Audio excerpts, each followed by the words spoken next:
And here you have a few. In here you have a few tools to manage your account. So your settings, you can invite colleagues and create an account for them quite easily. And you can contact the help desk, which will send an email to Patricia and me and our technical service provider for the website. But the goal today is to look at the questionnaire. So the questionnaire, we've tried to keep it as close as possible as to what it was, to what many of you are used to. Oh, this is interesting. But obviously, because we've changed the backend and because there was an opportunity to make small improvements, we used it. So you'll see there's a few small differences, but for those of you who've taken part in the past, be reassured that the automatic preloading of your data into the questionnaire is still true. So if you shared data with us in the past, that data will be preloaded on the platform as it used to be. So there's an introduction tab. If you're filling in the data for the first time, I encourage you to scan through it.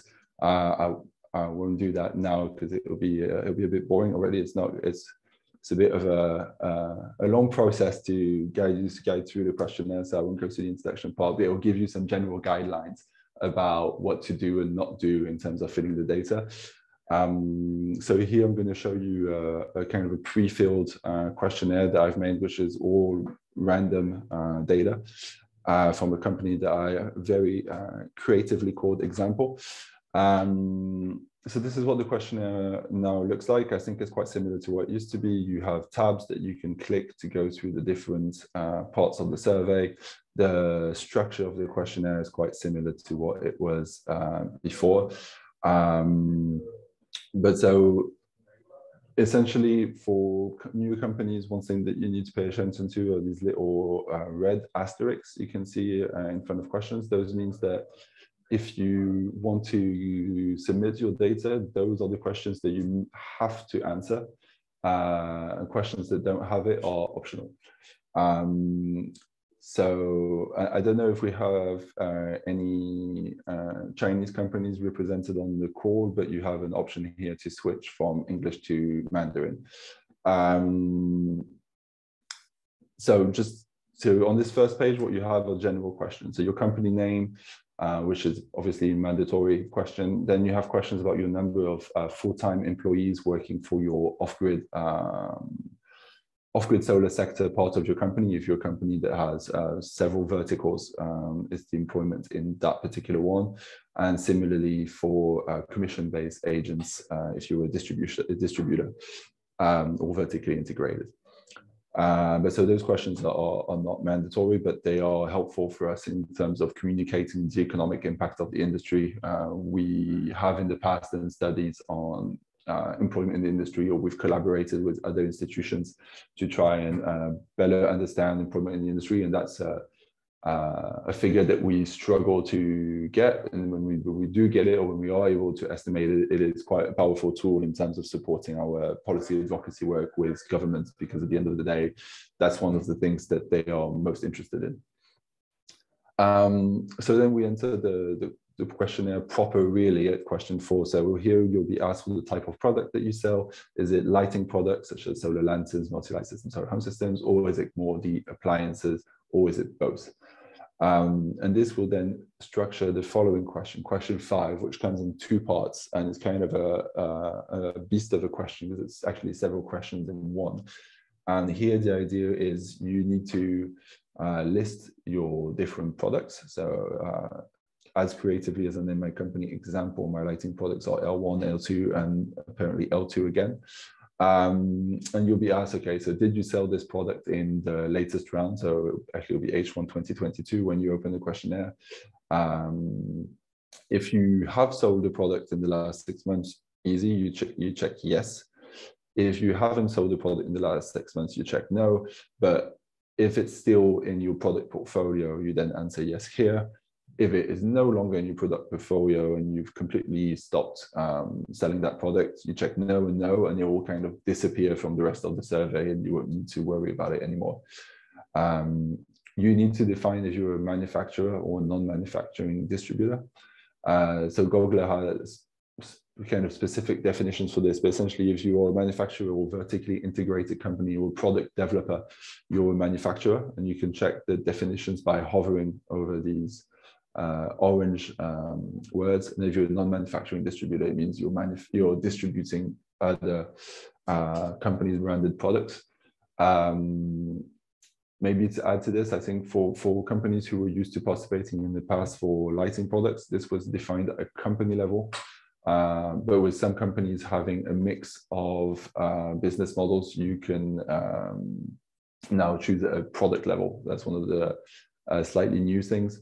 Or this question, you can also say if you're saying the product B2B, B2C, or both.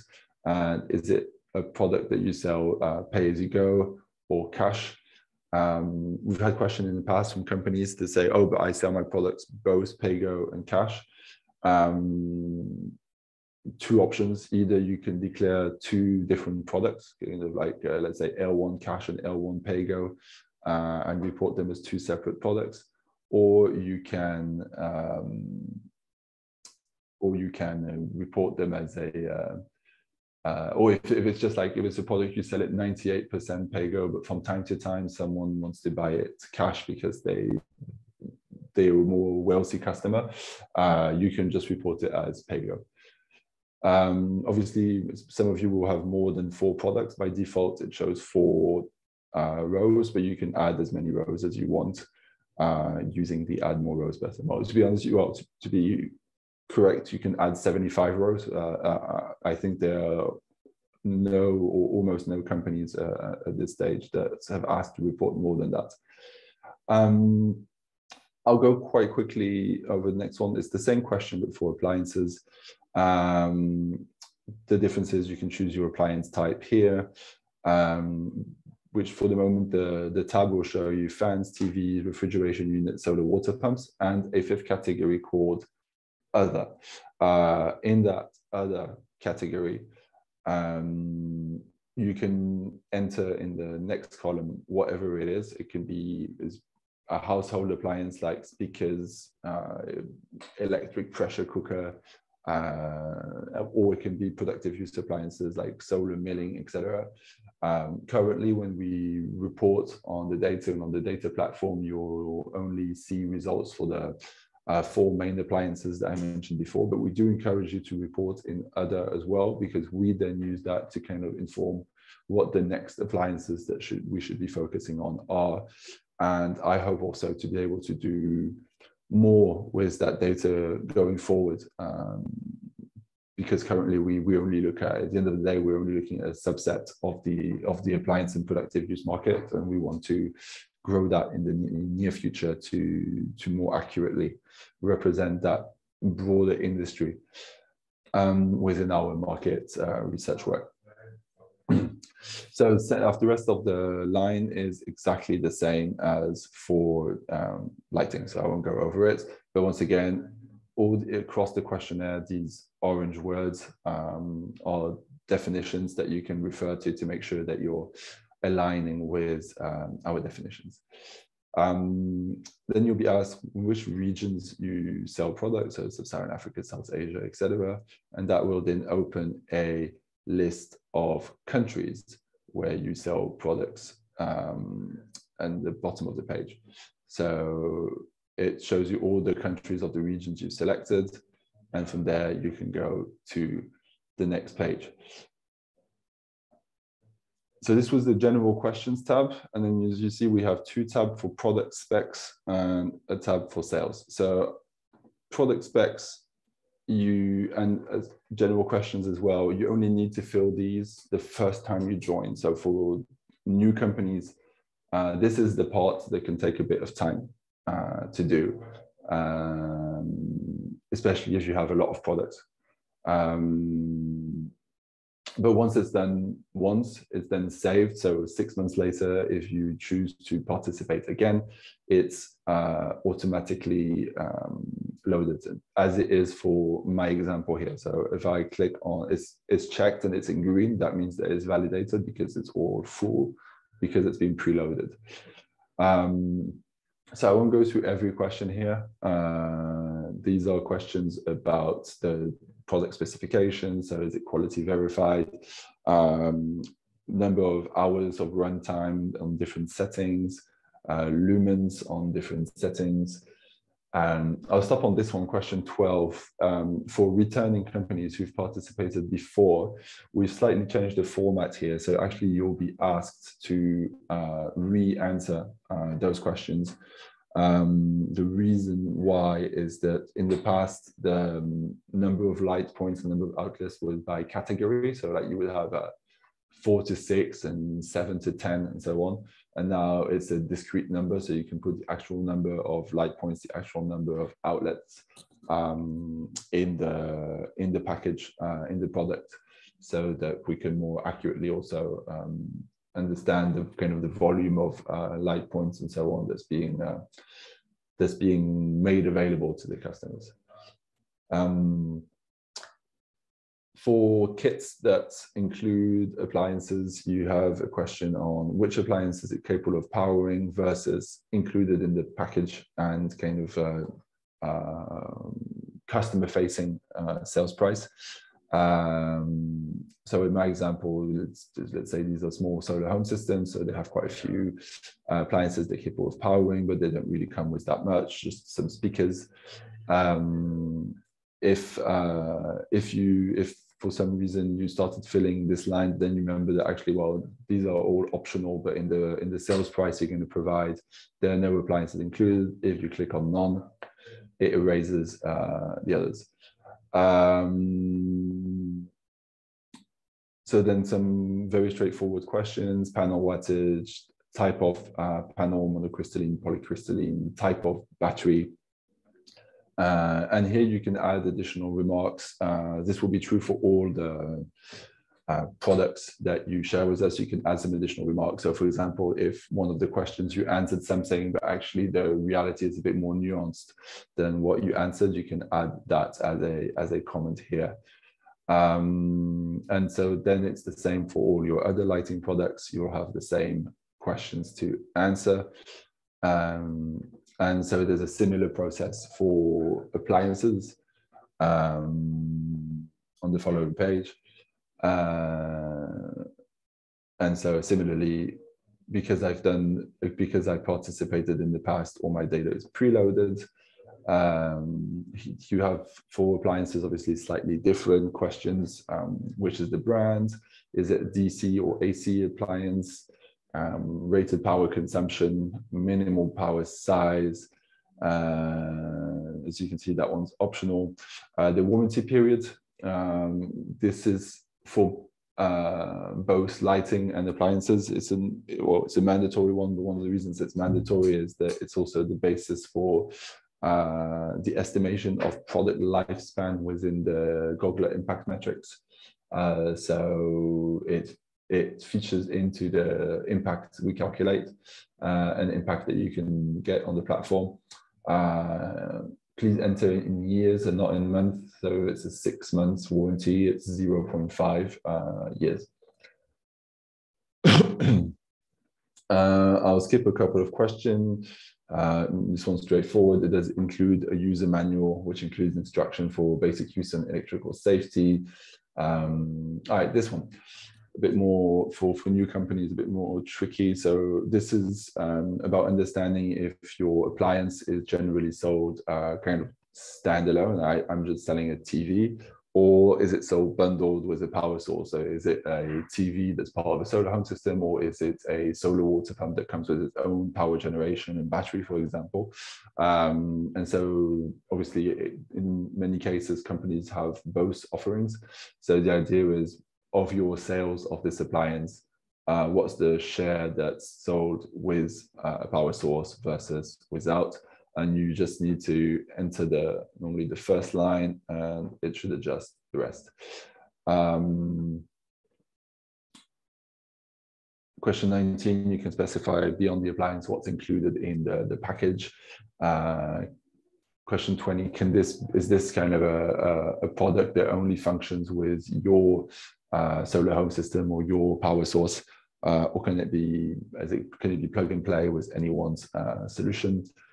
And then you'll have, so after question 20, you'll have a set of questions that are specific to the type of appliance you're reporting. So here, my first product, A1, is apparently a water pump.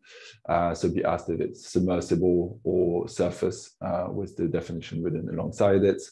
A couple of technical questions here on total dynamic head at duty point and flow rate at duty point. If there are solar water pump companies joining the call, the data that I've entered here is totally random. I have no idea whether this is credible or not. Thankfully, I'm not alone when checking the data.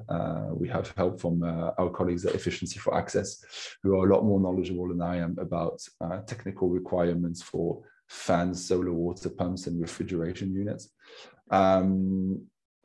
Here, so same process, different appliance. I'll ignore most of the questions. I just want to check what type of appliance this is. So here we have so we're in a refrigeration unit. What type of refrigeration unit is it? Is it a refrigerator? Is it a combination unit between fridge and freezer? Is it just a freezer, et cetera, et cetera?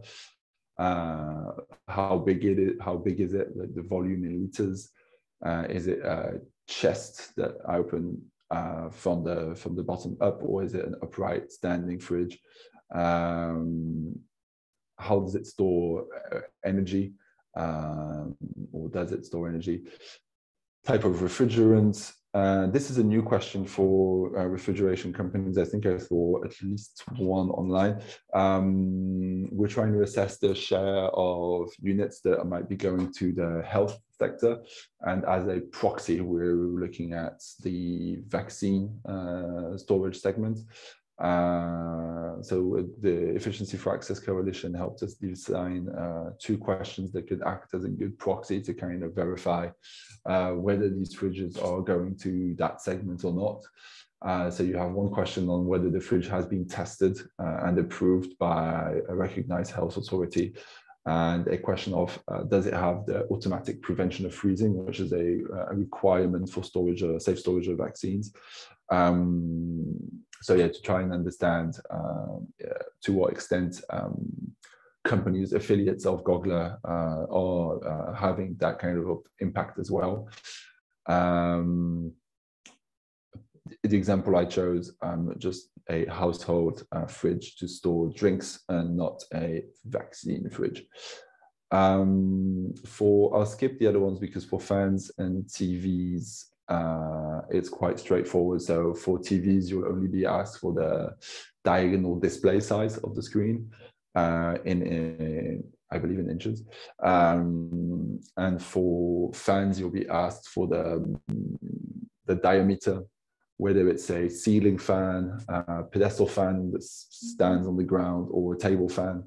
And optionally, you'll also be asked for the kind of the performance, the airflow rate of the fan. So, and the rest of the questions will be exactly the same as for the other appliances.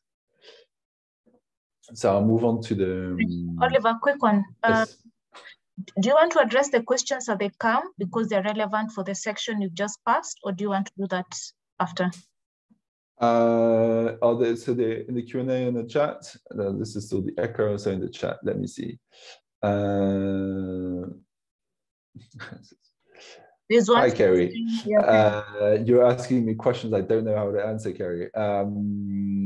Let's take that one offline, potentially, unless there are other ones. But yeah, so I mean, essentially the idea is we want to identify vaccine fridges that are going to the markets where industry operates. And so the proxy that we defined with E4A is, has it gone through that validation process, and does it have that anti-freezing protection? I'm not sure what that means in terms of grade, I'm afraid. But yeah, feel free to shoot me an email to help me understand what grade A is, and we can figure that out. Goodbye, Jean-Baptiste. Hi, Jay, nice to have you guys online. Thanks, Gary. Was there anything else, Patricia, beyond that question on fridges that you saw? No, that was the only question. Excellent. Getting close to the end, everyone. So this is the page that you will need to look at every 6 months. If your product line hasn't changed, your product specifications will be saved.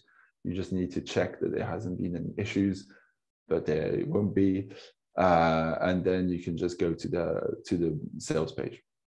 So on this page, you have to report your sales by country for the last 6 months, split between B2B and B2C. So my products, so I only have one lighting product that I sold in the last 6 months. The other one I didn't manage to sell, but it's still my portfolio. So I'm not asked for the sales unit. And the other one is no longer my product portfolio, so it's completely disappeared. And then I have 3 appliances that also sell B2B. So I have for each product in each country my sales volume. As you see there, I was pretty lazy about making it look realistic. B2C sales volume for Sub-Saharan Africa, same process. And then so here then you have questions on pricing. These are non-mandatory questions. We understand that this can be seen as a more sensitive topic, but actually many companies have chosen to share this pricing data. Where it is relevant is that we then use that to show the size of the industry, not in volumes, but in value, and see how it's evolving in terms of volume and value. And obviously that's something that a lot of stakeholders are interested in, understanding that dynamic, understanding the size of the market, understanding how that's evolving, how is the pay-go segment evolving in terms of its value, et cetera, et cetera. So we ask you for the free onboard price in USD of the products. And the idea is kind of the free onboard price for bulk purchase. So that's that. And then for pay-as-you-go products, we also ask you the total cost of ownership. So this is the sum of all the payments that the customer will make between from the deposit to actual ownership of the product. So that covers that. Oh, for appliances, you have a specific question here, which is what's the balance of the price between the appliance itself, so the TV, the pump, whatever, and whatever else is in the package of the product. So in this case, for A1, my solar water pump, apparently 90% of the price is the pump itself, 10% is whatever else is in the package. Last but not least, question 37, this is like historical sales at a global level, so not split by country or anything. If you've participated in the past, this will be pre-filled. So you'll see all your data pre-filled. If you're new, you will enter your data for the coming round, so January till June 2022, but apologies for those messages popping on my screen. You also have the possibility to enter past data.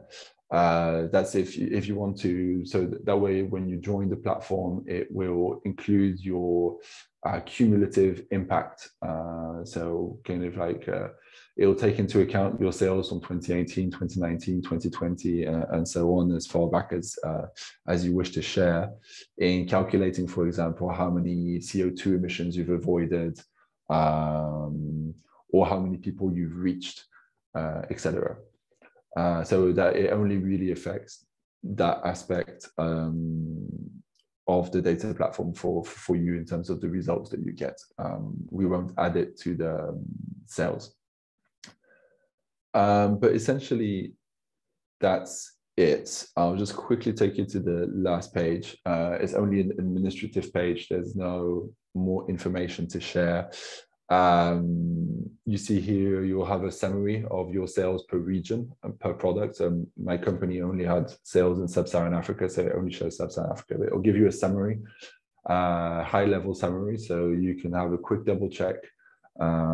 Typically, if you forgot or added a zero and you're suddenly a company that's selling millions of products instead of hundreds of thousands, this would be an easy place to notice it, hopefully. You need to check, you need to agree that you have checked and updated where necessary your product spec or pricing data. Obviously, pricing data is optional. But yeah, essentially to say that you've checked that the data that's on the platform preloaded by us is indeed correct. And there's also a check button to allow us to contact you if we have any queries in terms of trying to improve your experience as a user on the platform. Those who've been participating for a while can probably testify that it's quite rare that we actually do reach out specifically for this. What is more likely and is independent from this question is that we might reach out in the weeks following the data collection if we have any questions regarding your data. For example, if we have a suspicion that maybe there was a typo or that a question was misunderstood, especially if you're new to this, we might just reach out to you to double check. Okay, are you 100% sure that this is exactly what you meant to enter? But yeah, and if you want to volunteer any feedback, this would be the place to do it, especially for companies, for example, who knew the past version or discovering the new version. As I said, it's not that different, but the experience may be different. Also, this is a new platform, even though we've tested it with some companies, and I've tested it many times. The live experience might show that there's still a couple of tweaks that need to be done. So feel free to share those in this box or to send me an email directly. My email, which sort of appears here, is o.reynolds@gogler.org. But we'll share it in the slide deck and it'll be in the. This is essentially the end. Two things maybe on this page. It's especially if you're doing this for the first time, it can be quite long. Each time you change pages, it saves your data. So don't worry. Each time you change cell, even if you enter and leave a cell, it will normally save your data. Say if your internet connection isn't stable or things like that, don't worry. It should still save your progress as you go along. And at any moment you can leave by clicking the save and exit button.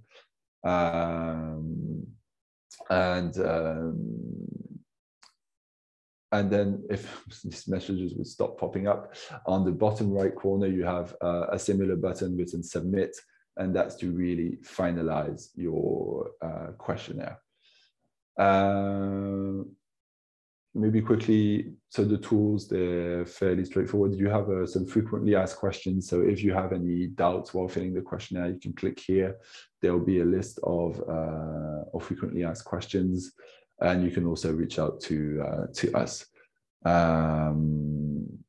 So yeah, when you click submit here at the bottom of the page, you'll get to a page that says, thank you for submitting. You can now close this window and you're done. I'll stop sharing for a second. Hello everyone again. I'll also try and get rid of those pesky notifications. And let me, here we are. But, oh, they're not going away. Essentially, yeah, this is what we wanted to cover with you today in terms of walking you through the questionnaire. So I see there's no questions in the chat or the Q&A. I think the Q&A is still the echo issue. But yeah, so that's essentially what we wanted to cover. I know it's a lot to take in one go, and I do tend to talk quite fast. So feel free to reach out to us. The questionnaire will open on Monday. you'll receive an email from, you'll receive two emails actually. You'll receive an email from Patricia with kind of the official invitation telling you that the questionnaire is launched, but you'll also receive an automatic email from our platform for new companies, because we will be creating an account for you. So you'll receive an email with that account creation. And for returning companies, you'll also receive that email, because as much as we've been able to port your account from the old platform to the new platform, your password, because it is confidential, we can't port from the old platform. So you'll be essentially asked to reset your password. I believe that's it. Feel free to, if there are any other questions, feel free to enter them into the chat or Q&A now. Patricia, is there anything else you wanted to add while we give our participants a couple of minutes? Yeah, so I just wanted to thank you, Oliver. Thank you for sharing that. In case you also do want to type a question on the chat box, just raise your hand and I will unmute you and you can ask your questions.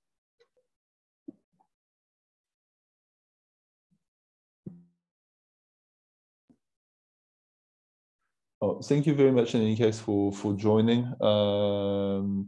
I hope the new platform will make the experience of filling in the questionnaire a bit less annoying. I know that the previous version of the questionnaire was very slow. I think this one's a bit faster. There's limitations to how much faster we can make it. But yeah, this should already be a bit better than what you had before.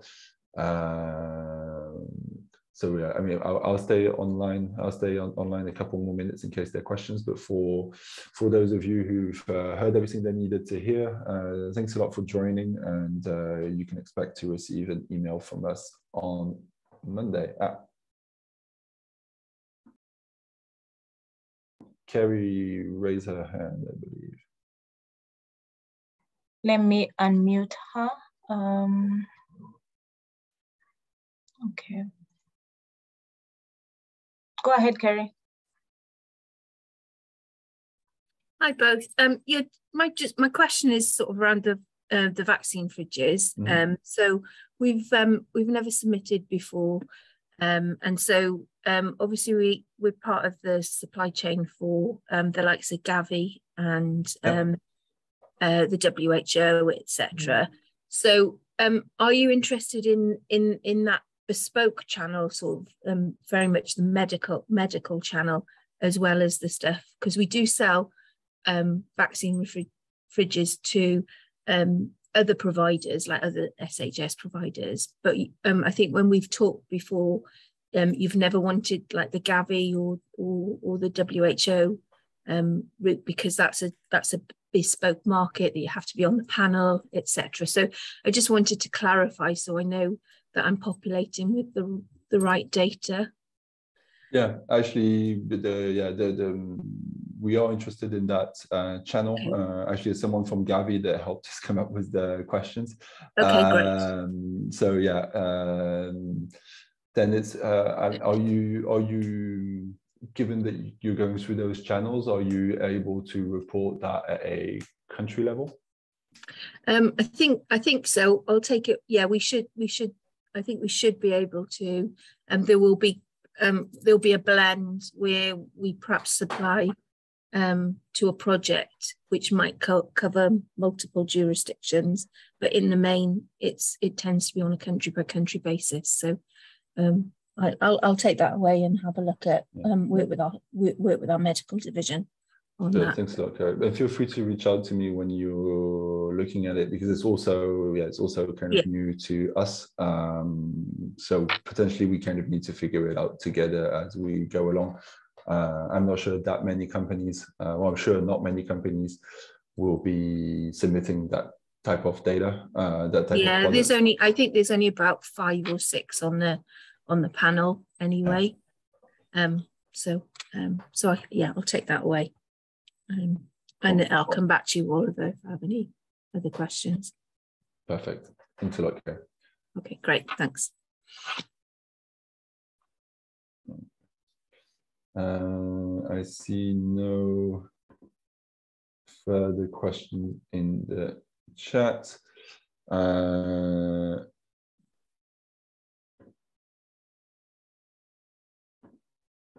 Well, I think we're good. Thanks a lot again, everyone, for joining. And yeah, we look forward to your participation in data collection. And as mentioned previously, you'll receive you will receive an email on Monday from Patricia when you can log into the platform and everything's ready to go. With that, yeah, thanks a lot, and have a great thanks, Gary. Have a great end of the week. Patricia, any last words? No, none from me. Thank you, everyone, for joining.